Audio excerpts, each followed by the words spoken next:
Assalamualaikum warahmatullahi wabarakatuh. Alhamdulillah wassalatu wassalamu ala Rasulillah wa ala alihi wa ashabihi wa man istanna bi sunnatihi ila yaumiddin, amma ba'd. Allah Subhanahu wa ta'ala wa ma yatadhakkaru illa man yunib fad'ullaha mukhlishina lahuddin. Kaum muslimin yang dirahmati Allah Subhanahu wa taala, melanjutkan daripada pembahasan Al-Qur'an, ya secara khusus kita pada kesempatan kali ini berkenan tentang bagaimana kita mengambil manfaat daripada Al-Quran, ataupun bagaimana kita mencari sarana-sarana yang bisa menjadikan kita mengambil manfaat daripada Al-Quran. Sebagaimana yang kita ketahui bahwasanya Al-Quran adalah sarana yang paling penting untuk bisa melunakkan, memperbaiki hati kita. Sebagaimana yang dikatakan oleh Wahib bin Ward, merupakan salah satu tabi'in, beliau mengatakan, "Nazarna fi hadhil ahadits wal mawaid." Sungguhnya kami melihat kepada hadis-hadis dan wejangan-wejangan, nasihat-nasihat, falam najid syai'an arqalil qalb, dan aku tidak mendapatkan sesuatu yang paling melunakkan, membuat hati kita lunak dan lebih menarik perhatian kita ataupun terbawa menjadi sedih kecuali daripada membaca Al-Quran dengan memahaminya dan mentadaburinya. Dan tentunya bacaan yang dimaksud adalah bacaan yang hakiki, bacaan dengan sebenar-benarnya, ya bukan sekedar bacaan yang sebatas di kerongkongan saja, tapi tidak sampai kepada hati kita. Ya, jadi betul-betul bacaan yang benar, yang sesungguhnya, dan itu sebagaimana yang dikatakan oleh Al-Imam Al-Ghazali, ya rahimahullah, bacaan yang benar adalah bacaan yang beriringan antara lisan, akal, dan hati. Masya Allah. Jadi bacaan yang dianggap benar adalah bacaan yang selaras, seimbang, kemudian berbarengan antara lisan, akal, dan hati kita pada saat kita membaca. Peranan hati atau peranan lisan adalah bagaimana dia membaca dengan bacaan yang benar, huruf-hurufnya dengan benar, dengan tartil. Adapun peranan akal ketika kita membaca adalah bagaimana akal kita memahami kandungan-kandungan maksud daripada tujuan Al-Quran dengan membaca tafsir-tafsir, dengan melihat terjemahan-terjemahan, sehingga ketika kita baca, ya, maka akal kita berpikir, oh ini tujuannya ini, oh ini maksud daripada Al-Quran ini. Walaupun prakteknya, ya, apakah bisa setelah baca Al-Quran, ya, ataukah diseling, ya, ketika dia setelah membaca ayat pertama ataupun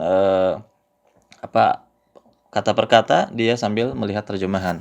Kemudian peranan hati adalah bagaimana ketika dia sudah membaca artinya, harapannya adalah tersentuh hatinya, mengambil pelajaran daripada apa yang diinginkan Al-Quran, ya, sehingga al-lisanu yartal, lisan membacanya dengan tartil, tidak terburu-buru, bukan tujuan untuk menyelesaikan saja, ya, tanpa dirasapi dengan hati dan dengan khusyuk, dan akal menerjemahkan, memahami apa yang terkandung dalam Al-Quran, kemudian hati yang mengambil pelajaran. Jadi bacaan yang benar adalah yang terkumpul, ya, pada saat praktek membaca Al-Quran dengan lisan kita, dengan akal kita, dan hati kita. Kalau seandainya salah satunya hilang daripada pada saat kita membaca, maka artinya bahwa dia belum benar. Misalnya taruhlah dia ketika membaca hanya sebatas mengejar target saja, tapi dia tidak memahaminya, dia tidak merasa tersentuh. Ini jelas orang yang tidak akan mendapatkan manfaat daripada Al-Quran. Oleh karena itu, dalam kesempatan ini saya akan menyebutkan sarana-sarana yang bisa menjadikan kita bermanfaat, sarana-sarana yang bisa menjadikan kita bisa mengambil manfaat daripada Al-Quran. Ya. Yang pertama adalah sebelum kita memulai Al-Quran, hendaklah kita memohon kepada Allah Subhanahu wa taala dengan sungguh-sungguh, dengan memelas kepada Allah Subhanahu wa taala supaya hati-hati kita dibukakan oleh Allah Subhanahu wa taala, supaya hati-hati kita tersentuh dengan Al-Quran dan dipenuhi dengan cahaya-cahaya Al-Quran. Ya. Kemudian memohon kepada Allah Subhanahu wa taala supaya kita memuliakan kita dengan bacaan Al-Qur'an tersebut. Kemudian memudahkan kita untuk mentadaburinya, tersentuh dengannya. Oleh karena itu, ini adalah poin yang sangat pokok dan utama sebelum kita membaca Al-Qur'an adalah dengan berdoa. Berdoa mempunyai peran yang sangat penting agar Allah Subhanahu wa taala mewujudkan apa yang kita inginkan. Ya, karena Allah Subhanahu wa taala semakin banyak diminta, maka Allah Subhanahu wa taala semakin senang. Namun sebaliknya semakin kita jauh dan tidak minta kepada Allah, bagaimana kita bisa mewujudkannya? Bahkan ini petanda sebagai orang yang sombong. Allah Subhanahu wa taala, "Wa ma yatadzakkaru illa man yunib." Sungguhnya tidak ada yang mengambil pelajaran kecuali hanyalah orang-orang yang kembali kepada Allah. Oleh karena jika kita ingin mengambil pelajaran dari kehidupan, dari Al-Qur'an, maka kembalilah kepada Allah Subhanahu wa taala, memohon kepada Allah Subhanahu wa taala. Dan sesungguhnya Allah Subhanahu wa taala ya lebih dekat jika kita memohon kepada Allah Subhanahu wa taala daripada urat nadi kita. Ud'uni astajib lakum, jika kita memohon kepada Allah niscaya Allah Subhanahu wa taala akan mengabulkannya. Fad'ullaha mukhlishina lahu, oleh karena itu memohonlah kepada Allah, berdoalah kepada Allah Subhanahu wa taala dengan ikhlas, dengan sungguh-sungguh di dalam agama ini. Ya, ini surat disebutkan dalam surat Ghafir ayat 13 dan 14. Kemudian kedua adalah ya, saya bacakan lebih cepat sedikit. Kedua adalah membaca Al-Qur'an. Ya, kemudian lama-lama berinteraksi dengan Al-Qur'an. Kemudian harapannya ketika membaca Al-Qur'an itu di tempat yang sepi, ya, yang tenang semaksimal mungkin, jauh dari keramaian, agar dia bisa fokus, biar dia bisa interaksi. Ya mungkin ada yang berinisiatif untuk membacanya ketika dalam perjalanan, dalam bis. Tidak apa-apa, ya dia bertakwa kepada Allah, melakukan ketaatan kepada Allah sesuai dengan kemampuannya, ya. Bagian daripada usaha untuk mengambil manfaatkan waktu dengan sebaik-baiknya. Kemudian tidak lupa juga kita sebelum membaca Al-Qur'an dengan melaksanakan wuzu, ya, agar kita tidak membaca Al-Qur'an kecuali dalam keadaan suci. Walaupun dalam hal ini ada khilaf di antara ulama apakah membaca Al-Qur'an harus berwudu ataupun boleh tanpa berwudu, selagi dia tidak muhdis, ya, tidak ada hadas. Kemudian juga kalau ada hal yang disunahkan oleh Nabi sallallahu alaihi wasallam adalah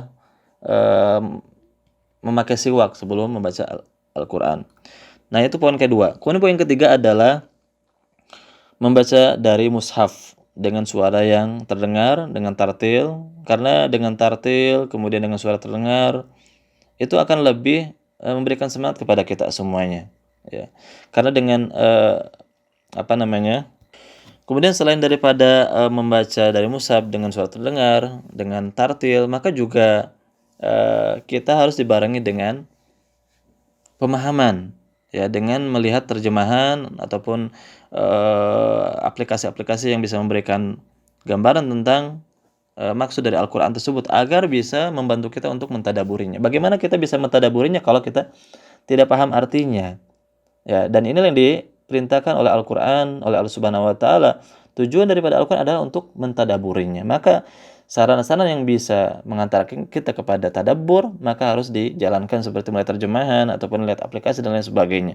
Agar ketika kita sudah mentadaburinya akan tumbuhlah terhadap diri kita keimanan dan rasa rindu untuk terus interaksi dengan Al-Qur'an.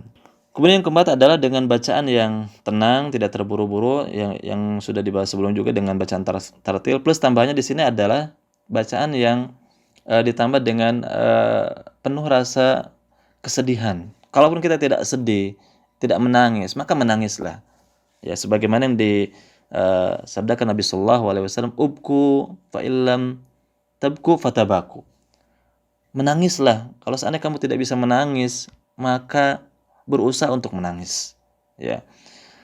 Karena Al-Qur'an itu sendiri sebetulnya adalah memudahkan kita untuk bisa menyentuh hati kita, sehingga ketika hati sudah tersentuh maka kita akan mudah untuk menangis. Nah, kalau seandainya kita tidak bisa menangis, maka perlu memperbaiki hati kita. Ini pertanda bahwasanya hati kita masih keras. Ini pertanda bahwasanya hati kita masih terus dipupuk untuk banyak-banyak membaca Al-Qur'an, dengan cara berusaha untuk menangis dan menangis. Kemudian tambahannya adalah dengan berusaha untuk mengindahkan suara kita dengan nada yang indah. Walaupun mungkin suara kita tidak indah, tapi kita berusaha, ya. Rasulullah SAW bersabda, "Man lam yataghanna bil Qur'an falaysa minna." Orang yang tidak berusaha untuk memperindah bacaannya, ya, dengan lagunya, maka dia tidak termasuk daripada kelompok kita. Kemudian kelima adalah memahami Al-Qur'an ataupun ayat yang kita baca secara global, ya. Karena dengan memahaminya kita terhadap Al-Qur'an secara global, ya. Jadi poin yang kelima ini adalah cukup kita memahami maksud dan tujuan ayat tersebut secara global. Ya, tidak mesti kita memahaminya ayat per ayat ataupun kata per kata. Karena itu akan terlalu memberatkan bagi kaum muslimin yang mungkin baru-baru belajar, baru baca Al-Qur'an, tapi cukup bagi kita memahami ayat yang kita baca secara global. Terutama kaitan tentang khitab, terkaitan tentang ayat ini ditujukan kepada siapa, ya. Kalau seandainya ditujukan kepada kita, tentu kita akan lebih tersentuh.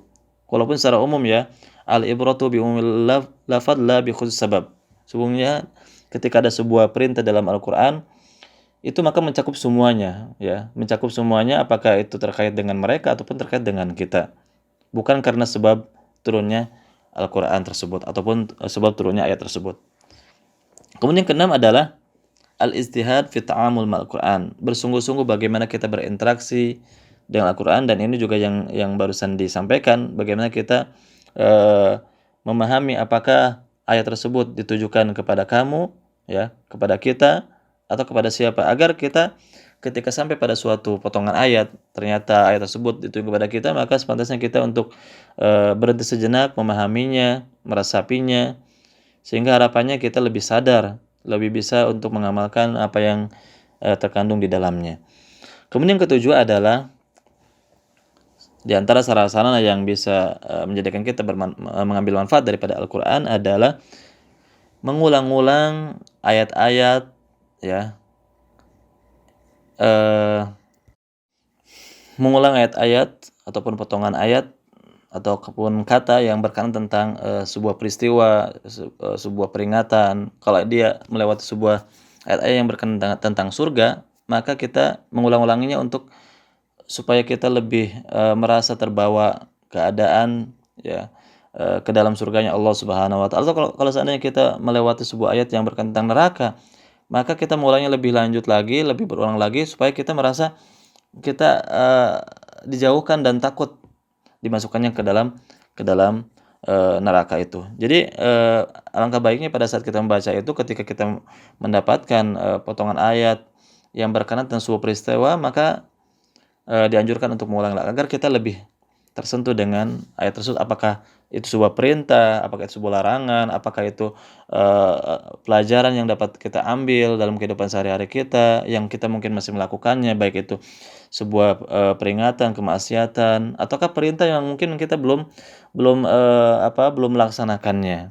Ya, jadi ini adalah sarana-sarana yang menjadikan kita lebih bisa memberikan mengambil manfaat daripada Al-Qur'an. Harapannya seperti itu.